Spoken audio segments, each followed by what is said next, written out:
Hello प्यारे साथियों, नमस्कार मेरे भाई। कैसे हैं आप सब? मैं आशा करता हूँ मेरे भाई आप सब बेहतरीन होंगे और भैया आप अपनी पढ़ाई को भी एकदम तन्मयता से लगन के साथ लगाए होंगे। देखो बेटा, आज जो हम लोग क्लास देखेंगे क्लास नंबर 7 हो जाएगी और ये क्षेत्रमती चल रहा है, आपको पता, और जहाँ पे हम सिलेंडर की बात कर रहे हैं और सिलेंडर की आज हमारी चौथी कक्षा होगी। ठीक है ना मेरे भाई? इसमें जो सवाल लिए गए हैं, जितना आपको लेवल हमने पढ़ाया उस लेवल से रिलेटेड कुछ सवालों को लिया हूँ ताकि आप उससे बेहतरीन ढंग से प्रैक्टिस करते हुए चलेंगे आज। और ज़्यादा टाइम नहीं लगाएंगे, थोड़ा फास्ट तरीके से करेंगे। बिल्कुल बेसिक से बेसिक सवालों को मैं लेके आया हूँ। ठीक है, आज हम लोग देखते हैं सबसे पहला सवाल सेशन का क्या होगा, उस पर फोकस करेंगे। एक बार मैं आपसे फिर से कहूँगा कि आप भैया अपनी कॉपी और पेन को निकाल लेंगे और कॉपी और पेन निकालने के साथ साथ आपको क्या करना है, पहले फॉर्मूला एक बार जरूर लिखने की, एक बार जरूर फॉर्मूला लिखेंगे आप। अगर हम बोलेंगे कि बेलन का वक्रपृष्ठ क्या होता है तो आप बिल्कुल फॉर्मूला लिखेंगे अपनी कॉपी में। बेलन का वक्रपृष्ठ बराबर, बेलन का वक्रपृष्ठ बराबर क्या होता है? बोलो भाई, बेलन का वक्रपृष्ठ बराबर होता है परिधि, परिधि इंटू में ऊंचाई, परिधि इंटू में ऊंचाई। परिधि को क्या बोलते हो वैसा? 2 पाई आर और इंटू में क्या? एच। ये हो जाएगा बेलन का, बेलन का वक्रपृष्ठ। बेलन का संपूर्ण वक्रपृष्ठ क्या होता है तो लिखेंगे बेलन का संपूर्ण वक्रपृष्ठ बराबर, संपूर्ण वक्रपृष्ठ बराबर क्या लिखोगे तो लिखोगे सर बेलन का संपूर्ण वक्रपृष्ठ 2 pi r h plus 2 pi are square बताए थे आप। यहाँ से मेरे भाई 2 पाई आर कॉमन लोगे तो बचेगा एच प्लस आर। क्या बचेगा? एच प्लस आर बच जाएगा। एक तीसरा फॉर्मूला लिखना, बेलन का आयतन। तीसरा फॉर्मूला लिखना बेलन का आयतन, और बेलन का आयतन बराबर हो जाएगा पाई आर स्क्वायर इंटू में H, pi are square into में एच। ये तीन फार्मूले बिल्कुल बेसिक फार्मूले हैं। इन्हीं फार्मूले के सहारे हम जितने भी क्वेश्चन हो पाते हैं उन सबको करेंगे। ध्यान से देखना, आज की सेशन का पहला सवाल आपके सामने है। इस सवाल का जवाब देना, इस सवाल का जवाब देना मेरे भाई। ये सवाल देखो क्या दिया है। ये एक बेलन के व्यास और ऊंचाई को दोगुना कर दिया जाए। यदि बेलन के व्यास, देखो बेलन के व्यास और ऊंचाइयों को दोगुना कर दिया जाए तो नए बेलन और पुराने बेलन के आयतनों का अनुपात क्या होगा? आपको दो बेलन की बात की है। एक मान लो, ध्यान से सुनो, यहाँ पे अनुपात पूछा आयतनों का। अगर मान लो पहले बेलन की बात करें हम आपसे, ध्यान से देखना, पहले बेलन की बात करें और दूसरे बेलन की बात करें। एक पहले बेलन की बात करेंगे और एक दूसरे बेलन की बात करेंगे। तो पहले बेलन की ऊंचाई कुछ होगी, यहां लिख सकते हैं पहले बेलन, और ये बाद में, बाद के बेलन। ध्यान से देखो, अगर मेरे भाई पहले बेलन का आर मान लो, ये आर मान लेते हैं, ठीक है, और दूसरे बेलन के लिए हम क्या मानेंगे? एच मान लेते हैं। पहले बेलन के जो त्रिज्या है वो आर है, पहले बेलन का जो ऊंचाई है वो एच है। कहा ना कि सॉरी, त्रिज्या ना होके बल्कि यहाँ पे व्यास रखना आप, थोड़ा सा अच्छा रहेगा मेरे भाई, क्योंकि व्यास का है और आपको व्यास पता होना चाहिए क्या होता है। डी हो जाएगा, व्यास क्या हो जाएगा? डी हो जाएगा। ध्यान से देखो, व्यास और ऊंचाइयों को दोगुना कर दिया जाए। अगर व्यास यहाँ पे डी मान के रखे हो आप, इस व्यास को दोगुना करोगे तो बोलोगे ये सर 2d हो जाएगा, और इस ऊंचाई को दोगुना करेंगे तो कितना हो जाएगा? तो ये 2h हो जाएगा। ध्यान से देखना, अगर आप मेरी बात समझ पाए होंगे कि सर पहले बेलन का जो व्यास था वो d था, तो दोगुना करने पे 2d हो जाएगा, और पहले बेलन की जो ऊंचाई थी h थी, और दोगुना करने पे 2h हो जाएगी। यहां तक समझ पाए होंगे।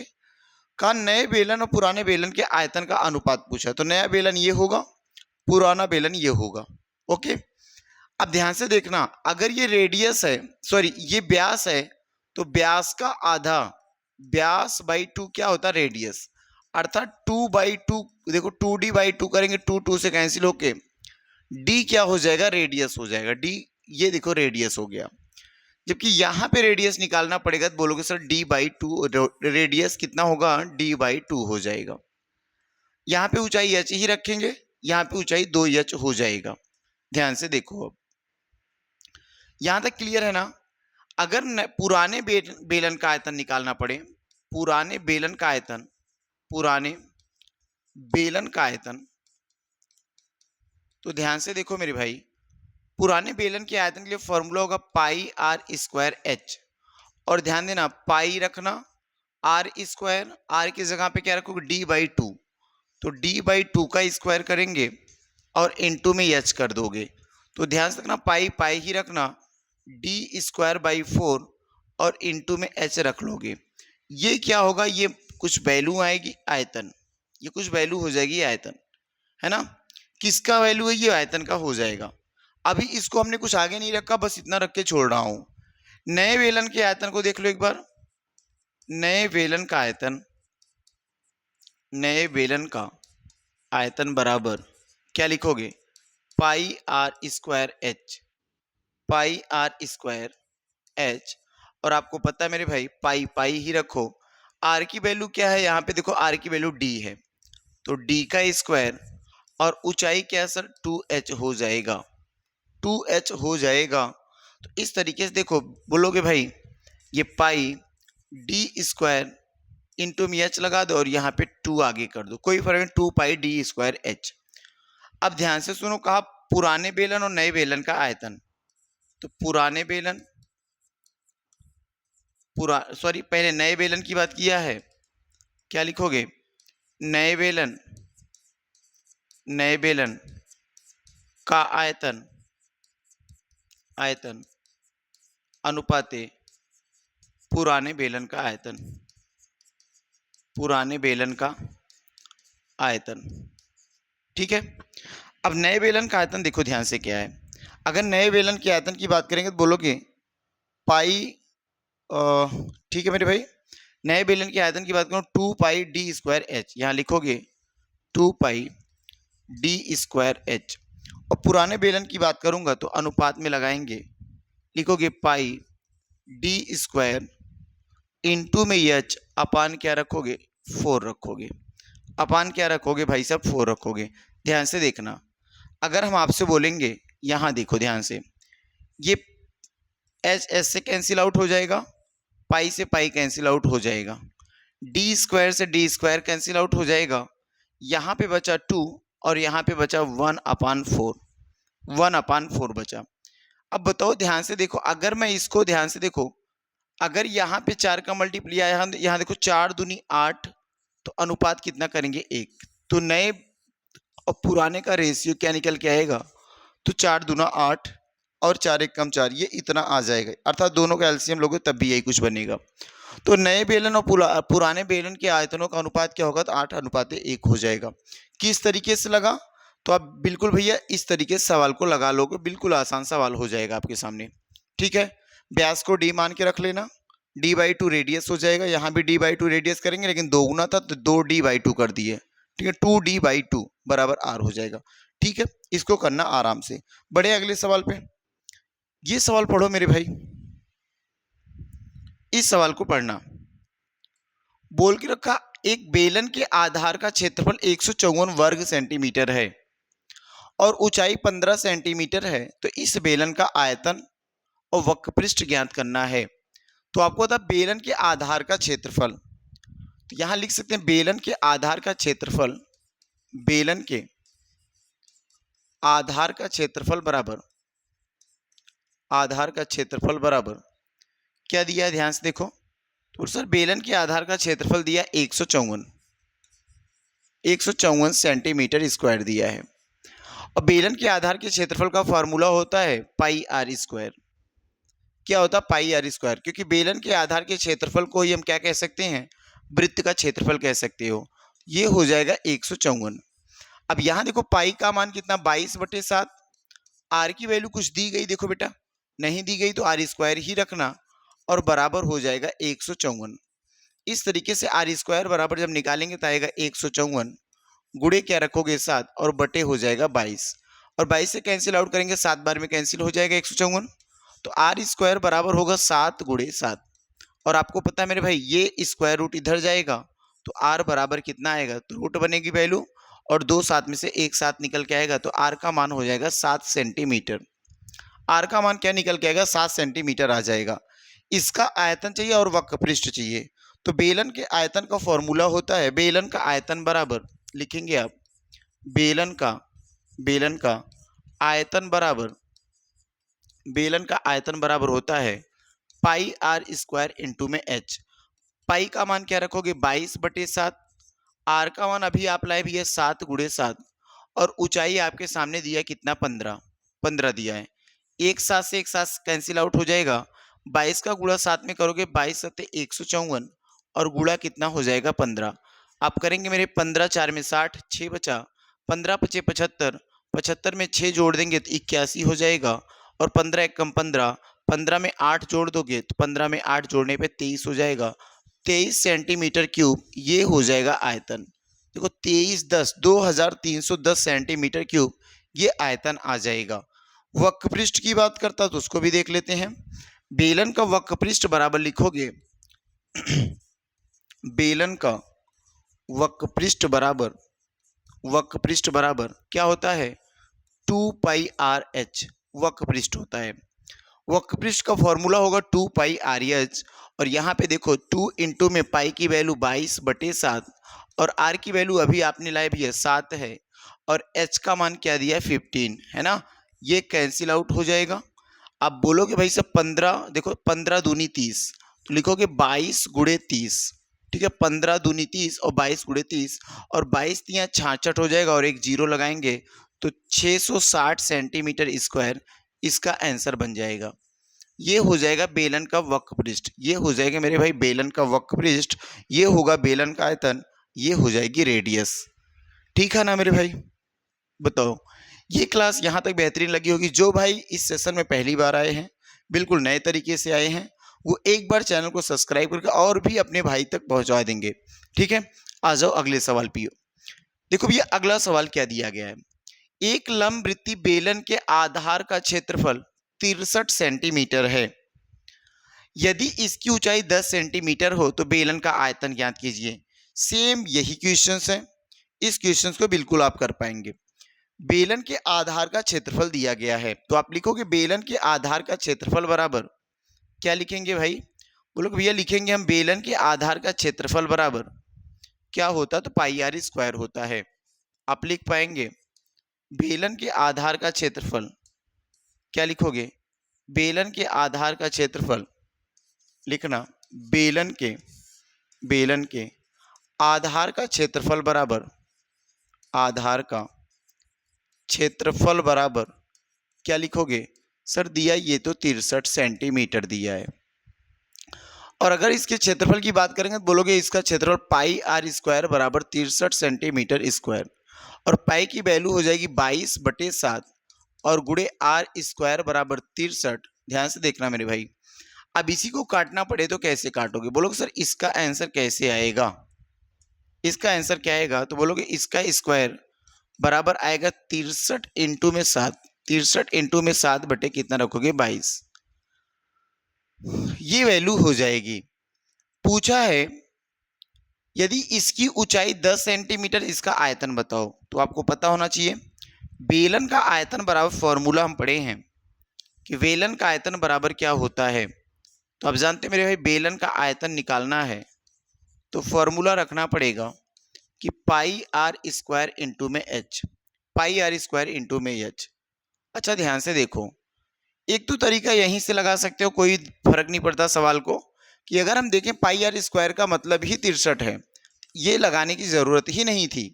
πr² का मान यदि 63 दिया तो यहाँ पे देखो πr² की जगह पे 63 रख दो, और इंटू में ऊंचाई कितना दिया? 10 सेंटीमीटर दिया है। ऊंचाई 10 सेंटीमीटर दिया तो आप 63 × 10 करोगे तो 630 सेंटीमीटर क्यूब बना दोगे। 623 देखो 630 सेंटीमीटर क्यूब बना दोगे, ये आपका आंसर आएगा। किस चीज का आंसर हो जाएगा? बोलो सर इसका आयतन आ गया। ये देखो आयतन आ गया। बोलो ध्यान से, बात आप समझ पाए ना? बहुत ही छोटा सा सवाल था, बस इतना ही सवाल था। πr² की वैल्यू दी गई थी, आपको रखेंगे तो आराम से सवाल का आंसर दे देंगे। ठीक है ना मेरे भाई? ये सवाल एकदम शानदार सवाल आपके सामने है, इस सवाल का भी जवाब आप देंगे। देखो ध्यान से, एक 4 सेंटीमीटर ऊंचे बेलन का आयतन इतना दिया गया है, ठीक है। इसके आधार की परिधि बताना है। बहुत ही लाजवाब सवाल है मेरे भाई। क्या दिया? 4 सेंटीमीटर ऊंचा, ऊंचाई कितना है? 4 सेंटीमीटर। आयतन क्या दिया? 154। ध्यान से देखो, आयतन क्या दिया? तो 154 दिया गया है। तो आप लिखोगे बेलन का आयतन बराबर, यहां देखो लिखोगे बेलन का आयतन बराबर क्या दिया है? तो बोलोगे बेलन का आयतन बराबर दिया है, देखो ध्यान से, बेलन का आयतन क्या दिया है? तो देखो भाई, बेलन का आयतन दिया है 154 दिया गया है, ठीक है। और बेलन के आयतन का फॉर्मूला क्या होता है? बोलोगे सर बेलन के आयतन का फॉर्मूला तो पाई आर स्क्वायर इंटू में एच, और ये बराबर 154। आप देखते हो ये 4 क्या दिया? सेंटीमीटर ऊंचाई दिया है, तो आप बिल्कुल लिख पाओगे। पाई की वैल्यू क्या होगी सर? 22/7 गुणे आर हमें नहीं पता, इंटू में एच कितना दिया सर? 4 दिया, बराबर 154। तो अगर आर स्क्वायर बराबर निकालना पड़े तो लिखोगे 154 गुणे कितना? 7, और बटे कितना मेरे भाई? 22। और ये 4 देखो ऊपर था तो नीचे चला आएगा, 4 ऊपर था नीचे चला आएगा। आपको पता है 22×154, और ये देखो आएगा आर स्क्वायर बराबर 7 गुणे 7/4, 7×7/4 आएगा, ठीक। आर स्क्वायर की वैल्यू पूछा, इसके आधार की परिधि ज्ञात करना है, इसके आधार की परिधि ज्ञात करना है। तो आपको पता है मेरे भी आर स्क्वायर बराबर इतना, तो आर बराबर कितना होगा? 49/4, और इस पे लगाएंगे रूट, तो ये आंसर आएगा 7/2। ये कितना आएगा? आर बराबर 7/2। और परिधि बराबर आपको पता सर, परिधि बराबर होता है, परिधि बराबर 2πr, और 2 इंटू में पाई की वैल्यू 22/7, और आर की वैल्यू क्या रखोगे? 7/2। ये देखो इससे कट जाएगा, 2 से कट जाएगा, तो परिधि का आंसर क्या आएगा? बोलोगे सर परिधि बराबर 22 सेंटीमीटर हो जाएगा। परिधि बराबर कितना आएगा बेटा? तो परिधि बराबर 22 सेंटीमीटर हो जाएगा। ध्यान से देखो, ये सवाल मजेदार है ना। आ जाओ इस सवाल को करो और बताओ। ये सवाल पे थोड़ा सा टाइम लगाएंगे आप, और इस सवाल का जवाब देंगे।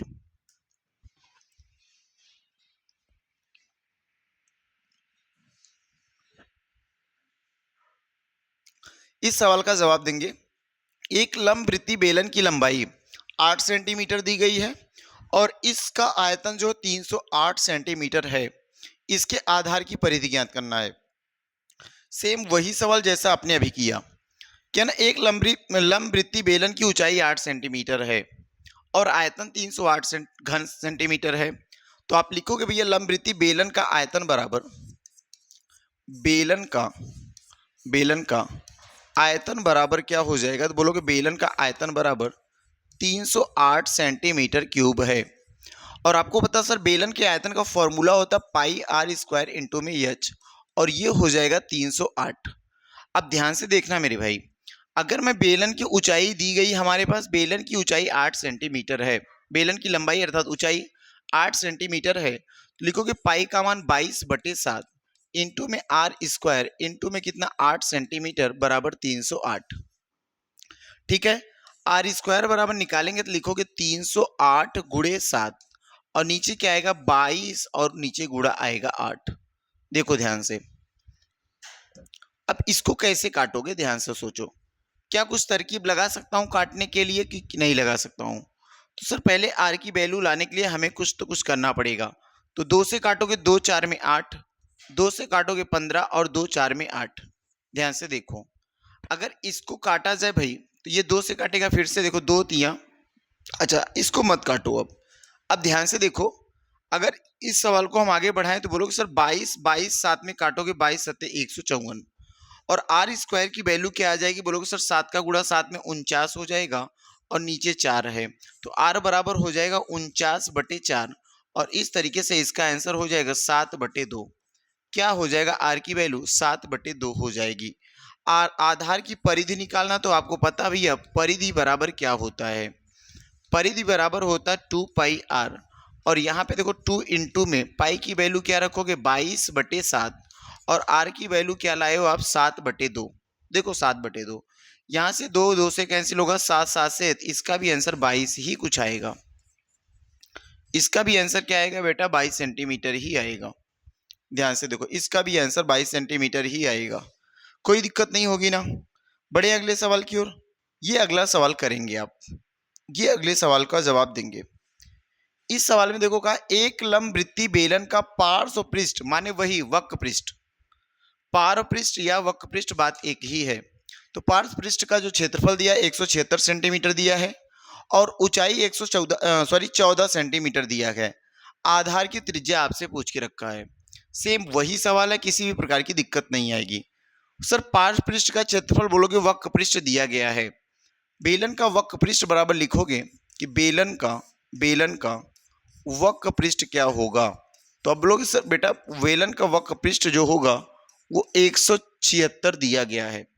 कितना दिया? 176 दिया गया है।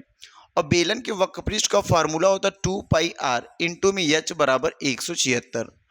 और देखो 2 इंटू में पाई की वैल्यू 22/7, आर की वैल्यू दी गई ना बेटा, आर की वैल्यू नहीं है, एच की वैल्यू 14 सेंटीमीटर दी गई बराबर 176। अगर मैं आपसे आर की वैल्यू पूछूंगा तो लिखोगे 176 गुणे 7, क्योंकि ये नीचे वाली वैल्यू ऊपर जाएगी और ऊपर जो जो वैल्यू है वो सब वैल्यू नीचे की तरफ चली जाएगी। ठीक है, 22 से काटोगे तो 22 अठे 176, 22 अठे 176, इसको काटेंगे दो, देखो 2 चौके 8 कट गया मेरे भाई। 2 से काटोगे 2 दूना 4 और 2 सते 14, 7 से 7 कट जाएगा तो आर बराबर कितना आएगा? आर बराबर 2 सेंटीमीटर आएगा। आर बराबर कितना आएगा? 2 सेंटीमीटर आएगा। और यही पूछा था find the radius of base, माने उसका बेस का रेडियस क्या होगा। तो उसकी रेडियस क्या हो जाएगी? तो उसकी रेडियस 2 सेंटीमीटर हो जाएगी। फाइंड आउट हो जाएगा। ये भी बहुत ही शानदार सवाल रहा होगा। बोलो भाई, यहाँ तक क्लियर है ना? जो भाई पहली बार मेरे साथ जुड़ रहे हैं, बिल्कुल सेशन को है ना, सेशन को देख रहे हैं, वो इस सेशन को ना देख करके पहली क्लास से कोशिश करें देखें, क्योंकि देखो मेरे भाई प्लेलिस्ट बन चुकी है। प्लेलिस्ट में जा करके आप एक एक है ना, एक एक वीडियो को शुरू से देखने का प्रयास करिए। अगर आप शुरुआत से देखेंगे तो आपका बेस बिल्कुल बेहतर होता जाएगा और आराम से हर एक सवाल का जवाब देते जाएंगे। अब ये अगला सवाल करना, एक बेलन का आयतन ये कुछ दिया गया है और ऊंचाई 15 सेंटीमीटर, आधार की त्रिज्या सेम, इसी रिलेटेड ऐसे ही सेम हमने 2 सवाल करवा दिया। इस सवाल को भी आप करेंगे ताकि आप बिल्कुल बेहतरीन ढंग से इस सवाल का जवाब दे पाए। अगर हम आपसे पूछे बेलन का आयतन 2310 दिया गया है तो आप लिख पाओगे बेलन का आयतन बराबर, यहां लिखोगे भाई बेलन का आयतन बराबर, क्या लिखोगे? बेलन का आयतन बराबर, तो बोलेंगे सर बेलन का आयतन बराबर दिया 2310 और बेलन के आयतन का फॉर्मूला है पाई आर स्क्वायर इंटू में एच और ये बराबर दिया 2310। आपको पता भैया ऊंचाई 15 सेंटीमीटर है, कोई बात नहीं, पाई की वैल्यू 22/7 रखोगे, आर बराबर आर, देखो आर स्क्वायर इंटू में एच का मान 15 सेंटीमीटर बराबर रखेंगे 2310। तो आर स्क्वायर बराबर क्या लिखोगे? बोलोगे सर 2310 गुणे 7 और बटे क्या होगा सर 22 गुणे 15, 22 गुणे क्या रखोगे? 15 रखोगे। अब इसी नंबर को काट के रखना आपको, कैसे कटेगा ध्यान से देखो। अगर इस नंबर को काटेंगे सर 2 × 11 में 22, ऐसे काटो 2 × 1 कम 2 और 2 × 1 में 2, 1 बचा, देखो 1 बचा 11, 2 पचे 10, 1 बचा 2 पचे 10, देखो ध्यान से इतना कट गया। आप जानते हो 11 से काटेंगे 11 × 1 में 11 और ये 2 नंबर आगे बढ़े 11 0, 11 25 55, ठीक है ना मेरे भाई? 15 15 सत्ते 105, 15 सत्ते 105। तो आर स्क्वायर बराबर देखो क्या बचा 7 ऊपर और 7 ये 7 सत्ते 49, अर्थात 7 देखो रूट में लगाएंगे 7 गुणे 7 और इसमें से एक आंसर निकल जाएगा। आर की वैल्यू क्या आएगी? तो 7 सेंटीमीटर हो जाएगी। आर की वैल्यू क्या हो जाएगी? बोलोगे बेटा आर की वैल्यू 7 सेंटीमीटर हो जाएगी। देखो कितने आसानी से सवाल हो जा रहे हैं, बिल्कुल बेसिक सवाल हैं, बिल्कुल आसान सवाल हैं, आप करते चलेंगे। इस सवाल का जवाब देंगे आप, ध्यान से देखो और जवाब दो। बोल के रखा 44 सेंटीमीटर गुणे 24 सेंटीमीटर के कागज को इस प्रकार मोड़ा जाता है कि इससे 24 सेंटीमीटर ऊंचाई का बेलन बन जाता है। अर्थात जो 24 सेंटीमीटर बन रहा है ये बेलन की ऊंचाई बन रही है। अगर ये बेलन की ऊंचाई बन रही है तो मेरे बेलन की जो लंबाई है ये क्या काम करेगी? बोलोगे 44 सेंटीमीटर इसकी परिधि का काम करेगा। 44 सेंटीमीटर किसका काम करेगा? परिधि का। जो भाई पहली बार इस चीज को देख रहे हैं, ये पहली क्लास देख रहे हैं, इसमें उनकी ये पहली क्लास, ठीक इसके पहले वाली क्लास जाके देखेंगे। उस क्लास में इस बात को पूरी तरीके से मैं डिटेल बता दिया हूँ। तो देखना मेरे भाई, अगर ये परिधि का काम करेगी तो लिखेंगे वृत्त का परिधि, और परिधि बराबर क्या काम होगा, तो सर बोलोगे परिधि बराबर 44 मेंशन कर रहा है, और परिधि का फॉर्मूला होता 2 पाई आर, और इसका मतलब 42। तो रखोगे 2 गुणे पाई का मान 22/7, और गुणे यहाँ पे आर रखोगे बेटा, कितना हो जाएगा 44। तो आर की वैल्यू निकालना पड़ेगा, तो लिखोगे 44 गुणे 7, और नीचे लिखोगे 2 गुणा 22। और आप जानते हो 22 दूना 44, तो 44 से कम 44, आर की वैल्यू कितनी आई, तो आर की वैल्यू 7 सेंटीमीटर हो जाएगा। पूछा है बेलन के आधार का व्यास ज्ञात करो, और आप जानते हो ना व्यास क्या होता है, व्यास होता है, व्यास बराबर हम लिख सकते हैं, व्यास बराबर त्रिज्या गुणे 2, या त्रिज्या का 2 गुना व्यास होता है। और आपको त्रिज्या 7 पता है, 7 गुणे 2 करोगे, इस तरीके से व्यास क्या हो जाएगा 14 सेंटीमीटर इस वृत्त का व्यास हो जाएगा। इस वृत्त का व्यास कितना हो जाएगा, आधार का व्यास 14 सेंटीमीटर हो जाएगा। एकदम बेहतरीन सवाल है, बहुत ही आसान आसान सवाल है ना मेरे भाई। चलो आगे आते हैं, इस सवाल का जवाब देना, ठीक है। थैंक यू भाई, इतना ही सवाल रहा आज के सेशन में। अब जो अगली सेशन होगी उसमें इससे कुछ और रिलेटेड सवाल रखेंगे, 2-1 सवाल और होंगे, अन्यथा हम अब शंकु के बारे में पढ़ेंगे। ये यहीं तक फिनिश करेंगे। अभी एनसीईआरटी बुक नहीं मैं कवर करवा रहा हूँ, अभी बिल्कुल बेसिक सवालों को मैं कवर करवा रहा हूँ, ताकि आपकी बेसिक समझ बिल्कुल विकसित हो जाए, हर एक चीज़ को आप आसानी से कर ले जाओ। और इससे इस सवाल करने का मुहिम एक और है भैया, कि हमारी जो कैलकुलेशन है वो एकदम बेहतरीन हो जाएंगी, मस्त हो जाएंगी। तो ठीक है मेरे भाई, आज इतनी बड़ी ही क्लास रखेंगे। अब जो अगली क्लास मिलेगी अगले दिन मिलेगी आपको, ठीक है। तो जुड़ना आप ना भूलें, और अपने उन सभी भाई तक शेयर करें वीडियो को, और सब्सक्राइब और भी भाइयों से करवाते हैं। धन्यवाद सभी भाई को।